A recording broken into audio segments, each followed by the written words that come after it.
कुर्बानी आ रही है। आप लोगों ने गोश्त खाना होगा, खाएं, छोटा खाएं, बड़ा खाएं, डुम्बे का खाएं, छतरे का खाएं, जिसका मर्ज़ी खाएं, खूब खाएं, खुल के खाएं, लेकिन साथ में अपने मैदे का, अपने स्टमक का भी ख्याल रखना ज़रूरी है। ये ना हो कि आप हद से ज़्यादा गोश्त खा लें और बाद में आप डॉक्टर के पास ड्रिप लगवाते फिरें, इंजेक्शन लगवाते फिरें या फिर उल्टियाँ करते रहें। अस्सलाम वालेकुम, मैं बात कर रहा हूँ नुमान इजाज़। आप देख रहे हैं नमी की आवाज़। जैसा कि आप सबको पता है कि आगे बकरा ईद आ रही है और हम सब ने मिल के बड़ा गोश्त, छोटा गोश्त जो भी मिल जाए, हमने सिर्फ रगड़ना है, खाना पीना है और मौज मस्ती करनी है। तो गोश्त तो हम खा लेंगे, सब कुछ कर लेंगे, ठीक है। गोश्त बांध भी लेंगे। तो अब जब गोश्त खाने की बारी आई और जब इसे हमने हज़म करना है और ऐसे जब हमारा मैदा साथ ही ना देगा तो हम इसे हज़म कैसे करेंगे। जब हम इसे ओवरलोड करेंगे तो मैदा इसे किस तरह हज़म करेगा, डाइजेस्ट करेगा, आपको एसिडिटी हो जाएगी, ठीक है।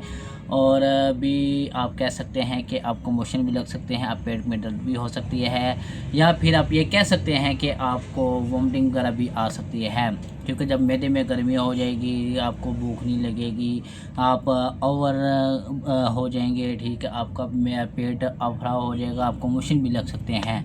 तो इन सब का एक सलूशन है, ये है कि आपने इमरजेंसी मेडिसिन अपने पास रखी हैं, क्योंकि ईद के दौरान ज़्यादातर फार्मेसी या मेडिकल स्टोर बंद रहते हैं, जो कि मेडिसिन मिलना नामुमकिन मुश्किल हो जाता है, ठीक है। और ये वो मेडिसिन कौन कौन सी हैं जो कि आपने अपने पास रखनी है। सबसे पहले यह आता है गैविस्कॉन सिरप, ठीक है। ये आपकी मैदे की तज़ाबियत, आपकी मैदे की जलन, खाना हज़म ना हो रहा हो, उसको हज़म कर देता है। उसके बाद आ गया आपका रेज़िक 2040 कैप्सूल, या फिर आ गया आपका उसे क्या कहते हैं, रेज़िक 2040 सैशे, ठीक है। अब इसका काम क्या है, इसका काम ये है कि फ़र्ज़ कर लें कि अगर आपको इमरजेंसी ज़रूरत पड़ गई है तो ये उस सबसे जल्दी हज़म करने वाला है, ठीक है। तीसरा है पेरिडोक्स कैप्सूल। पेरिडोक्स कैप्सूल क्या करता है कि वही जब जैसे ही आपको जलन, तज़ाबियत या कुछ और वजह होने लगा है, या फिर आपका खाना हज़म नहीं हो रहा, एक कैप्सूल पेरिडोक्स का जो कि सॉफ्ट जेल में आता है, वो उसी टाइम आपका खाना उसी टाइम हज़म करना शुरू कर देता है, आपको जलन, आपकी तज़ाबियत ख़त्म कर देता है। क्योंकि मिंट होता है, मिंट क्या करता है, उसी टाइम आपका सब कुछ तज़ाबियत वगैरह एंड कर देता है, ठीक है। उसके बाद म्यूकिन सिरप भी आ गया, अब वो ले सकते हैं। नूरान कैप्सूल आ गया, वो ले सकते हैं, ठीक है। मैदे की इसोमेप्राज़ोल, मेप्राज़ोल, लेक्सोनरप्राज़ोल, लेसोप्राज़ोल से जितने भी होते हैं आप इस्तेमाल कर सकते हैं, ठीक है।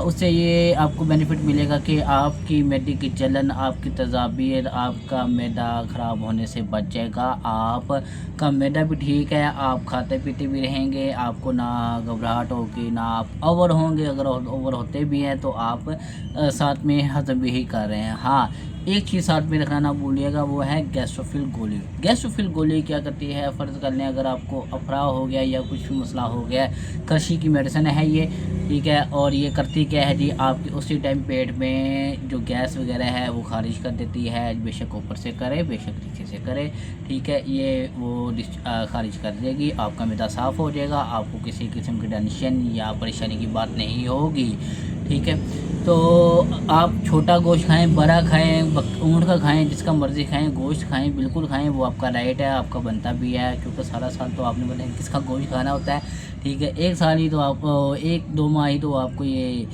मिलना होता है, बकरा छोटा लंबा बड़ा जितना भी जो भी है, ठीक है, ये आपको गोश्त मिलना होता है। तो आप ये लाजमी गोश्त खाएं, ठीक है, कुर्बानी करें और दूसरों को भी बांटें ताकि वो भी गोश्त खा सकें, ठीक है।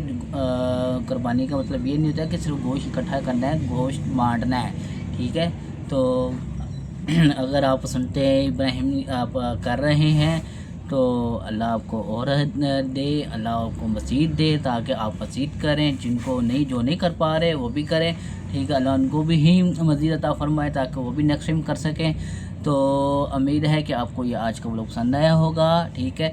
तो जो भी आपकी मेडिसिन की मैदे की वजूहात यह है, यहाँ अगर आपको पता है कि भाई एक चीज़ आपको सूटेबल नहीं है, आपने उसे अवॉइड करना है। ये ना हो कि फ्री के चक्करों में आप ये खाना पीना सब कुछ परहेज़ जो है वो ना कर रहे हैं और आपके मैदा फिर डिस्टर्ब हो जाए और फिर आप दोबारा वहीं से जहाँ स्टार्ट किया था वहीं पे पहुँच जाएँ। तो